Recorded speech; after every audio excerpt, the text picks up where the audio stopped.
тотықсыздану реакциясының мысалына магнийдің оттекте жанып, иондық қосылыс түзуі жатады.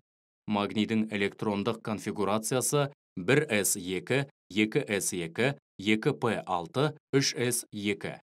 Оттек атомының электрондық конфигурациясы 1s2, 2s2, 2p4.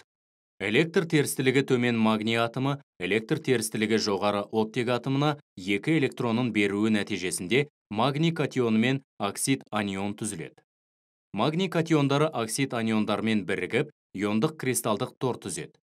Химиялық реакция барысында электрондарын беретін зат тотықсыздандырғыш деп аталады.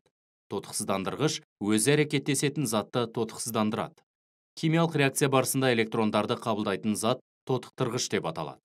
Тотықтырғыш өзі әрекеттесетін затты тотықтырады.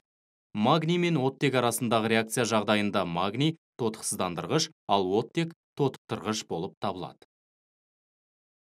Бір уақытта электрондарды беру және алу процестерін жартылай реакция теңдеулер деп аталатын қарапайым теңдеулер арқылы жазуға болады. Онда электрондар Е минус таңбасымен белгіленеді. Электрондарды беру процесі тотығу деп аталады. Электрондарын жоғалтқан магний тотығады. Электрондарды алу процесі тотықсыздану деп аталады. Электрондарды қабылдаған оттек тотықсызданады. Бір атомның берген электрондарын өзге атом қабылдайды. Сол себепті тотықсыздану және тотығу процестері қатар жүреді. Бізге белгілі бір реагенттің ғана әрекетін білу керек болған жағдайда тотығу немесе тотықсыздану ұғымдары жеке қолданылады. Тотығу-тотықсыздану реакциясы тотығу мен тотықсыздану процестері үшін жазылған жартылай реакциялардың қосындысы болады.